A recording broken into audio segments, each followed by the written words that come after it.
Hello YouTube, Carletta Trailer on your computer screen once again. You might have been able to tell from the last video that my new webcam does work. It works fine, the sound is fine, there are no delays. So that brings me to why I'm here right now. I'm here to do part 2 of a 4-part series that I told you I was going to do on serious topics. Now the last video I made was on domestic violence. The video I'm making today is about rape. So just like the last video, I want to start off by defining what the term means. So to start this video off, what is rape? Rape is any act of forced sexual contact upon another person. I wanted to emphasize the word forced because there's a difference between consensual sex and forced sexual contact. When I say forced sexual contact, that means a person is being forced to perform a sexual act against their will. And the thing about it is, though, I think some people confuse the term and they also confuse the circumstances where you can consider it rape. So with that being said, now that you know that what rape is, the act of forced sexual contact upon another person, we obviously know that that incorporates vaginal intercourse, anal sex, oral sex, any type of forced sexual contact. It can even be fingering, hand jobs. I'm sorry for those of you who may feel uncomfortable with me using those terms, but I want to make it clear what exactly rape is and can be. And one of the things that I've heard a lot when it comes to rape, and one of the things that I just don't understand why people say, is that it's not possible for you to be raped by a husband or a boyfriend. Here's the thing, that's as far from the truth as it gets. Remember what I said earlier in the video. Rape is any forced sexual contact upon another person. It doesn't matter what the relation of the person is to you. For instance, if you walk in the house one day, you just came in from work, you're in the mood, and you want to have a nice intimate evening with your wife, husband, boyfriend, girlfriend, whatever the situation may be, but they don't want to, but you try to force them anyway, that's considered rape. Now some people say, well now wait a minute, because if you're in a marriage, of course, you figure it's not really rape because as a married couple you made vows to love and cherish one another for the rest of your lives, and that includes sexual manners as well. But again, you have to realize rape being forced sexual contact upon another person, if you walk in the door and the person you're with does not want to be sexually intimate with you and you try to force them to have sex with you regardless of their relation to you, that is considered rape. That is a crime. I'm not exactly sure if it's a felony or a misdemeanor, but I know that it's a very serious offense. You can be arrested. You can be thrown in jail. Now, I don't have the exact statistics of things, but it seems like in more cases than not, women seem to be rape victims much more so than male victims. But number one, yes, females are more times than not the victims of sexual rape. But what you have to realize, males can be raped as well, because so many people seem to have this stigma, this idea that men can't be raped because, they don't have certain body parts that females do, but that's not true at all. Men can be raped and men have been raped, but because people don't think that men can be raped, like when you hear a rape case involving a man, people don't seem to take it as seriously as if you hear a rape case involving a woman. Because unfortunately, rape seems to occur so much more in the female species that when you hear it, you're upset, you think it's very unfortunate, but you don't think much of it because it seems to happen so much, and I think that's the unfortunate thing about it. And again, in the majority of cases, it does seem like women, more so than men and children, are the victims of rape. But again, men can be raped, men have been raped. And as a matter of fact, I have an example for you. I don't know how many of you are religious or listen to gospel music, but a very famous gospel singer by the name of Donnie McClurkin was actually raped multiple times as a child. And to make matters worse, he was actually raped by somebody that he knew. And that actually brings me to the next point that I wanted to make with this video, is that in the majority of cases, I don't have the exact figures, but I want to say between 50 and 75% of cases that involve rape, it happens by someone that you know. Because so many people have this idea that rape only occurs with random strangers, walking down the street, following you in a car, picking you up, and doing God knows what to you, God knows where, and God knows what fashion. But that's not true. In the majority of cases, the person that rapes you is somebody you know. And some people may say this is very interesting and very confusing and very hard to understand. Because people consider, well, if you know a person, you have a relationship with them, why would you do anything to hurt them? But you have to think about it this way. If a person knows you, they know where you live, they know what your car looks like, they know what your whereabouts, to the point where it's easier for them to target you because they more so than a random stranger know where you are in the majority of cases. So that's why if a person knows you, that's why they're able to attack you, I guess, in a more frequent, effective manner, just because they know you so well. They know your whereabouts, they know where you live, they know what you look like, they know everything about you to the point where they can brainwash you. They can make you think that they're the nicest, sweetest, kindest person you know because that's what you've been used to.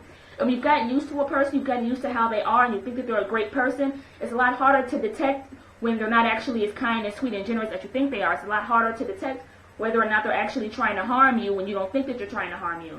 But I honestly think, in some senses, I see that it is a very confusing concept to understand, because you think, a random stranger, perfect scenario. In so many movies, you see, a woman or a man or a child walking down the street. They're walking in the middle of the night, all alone. It's cold, it's raining, it may be snowing, depending on the situation. All of a sudden you see somebody pull up in a car and they're following you for a long while, but you don't seem to notice it, but everybody around you, including the viewer, seems to notice it. Then all of a sudden, you make a wrong move, you stop to tie your shoe, pick up something, whatever, and all of a sudden this person grabs you, puts you in their car, drives off, and then we all obviously know what happens after that. But that's usually not the case. In some cases that is true, but in the majority of cases, it's a family member. It could be a mother, a father, a brother, a sister, an aunt, an uncle, a teacher, a friend. It could be. It also can be a random stranger. Like, don't get me wrong, random strangers have committed sexual assaults and rapes against other people. But in more cases than not, though, it will be against a person that you know, or I should say, the person who rapes you, who tries to sexually assault you, will be a person that you know, because you've been acquainted with them. You know them, they know you, they know about your whereabouts, so it's easier for them to plan an attack. And because you don't think that they're that kind of person who would do that to you because of your close relationship, it makes it easier for them to attack you. But obviously, regardless of all that, I don't want to, keep repeating myself over and over and over again. It doesn't matter the situation, who's raping who. Rape is wrong. I don't understand, I know I made a video earlier, not earlier today, but earlier in this year, a few months ago, about how we need to learn to love, care, and respect one another. And when I say that, we need to respect each other's minds as well as each other's bodies, because so many people seem to think that, sex is just meant to be an act. Those of you who think that sex is unimportant, that it's meaningless, it has no significance, unfortunately, I have to say that, you're the individuals who haven't had true love, because true love rises above any and all other things. So if you have true love, sex is not just sex. It's a very special, intimate moment that you only want to share with the person you love. And that's a connection unlike any other. Now me, I can't say that from experience because I'm a virgin. But believe me, though, I've read the articles. I've done research. I've done papers on this very exact matter. Trust me, when you're in a very deep, committed relationship and you come to that moment, those special, intimate moments that you share between yourself and your partner, it's unlike anything else. And so many people, unfortunately, those who consider rape something that they want to do, those are the ones who have been sexually unsatisfied, or the people who just, for some odd reason, they don't value sex, they don't value love, they don't value, the commitment that comes with such an intimate act. And because of that, so many people seem to think, well, I don't care anyway, I don't care, I don't think I'm going to have love, this, that, and the other, so I'm just going to take sex in any way, shape, or form that I can. And unfortunately, that seems to happen a lot nowadays. But as I said before, if we learn to love one another, care for one another, respect one another, things can be so much better for all of us. So once again, I didn't want to make too much of a long, drawn-out video, but again, I just wanted to define rape: forced sexual contact upon a person, regardless of relation, if any relation. Number 2, just as women can be raped, men can be raped, children can be raped. Either way you look at it, it's a crime, it's wrong, and you can and will go to jail. Number 3, this is actually something that I didn't mention earlier in the video, but I want to mention it now. Most people think that most rape victims are male. That most rape offenders are male. But believe it or not, and there are also many cases where the rape offender can be a female. Some people think that females can't rape men. Females can't rape other females. Females can't rape children, but that's as far from the truth as it gets. Just as a man can rape you, a female can rape you. Because just as a man may want you to perform sexual acts against his or her will, a female can also want a person to perform sexual acts against his or her will. So it goes both ways. Gender means absolutely nothing. And obviously, as I said before, we need to stop rape. We need to learn to love one another, care for one another, respect each other, so that way we don't have to worry about rape, we don't have to worry about sexual assault, and life can be better for all of us. And again, this is the most important thing that I wanted to know. Not to scare you or to alarm you, but just to keep you aware so that you can prepare yourself in case a situation like this arises. Many, not all, but the majority, I'd say, between 50 and 75% of all rape cases is by someone you know. So more than likely, it could be a father, a mother, a sister, or a brother, an aunt, an uncle, a cousin, a teacher, a friend, an acquaintance, anybody you could think of that you know or just very fond of or fond with. Most sexual assault rapes happen with people that you know because they know you, they know where you live, they know your whereabouts, so it's easier for them to find you. And because you don't think that they're that kind of person who would do that to you because of your relationship, it makes it easier for them to rape you.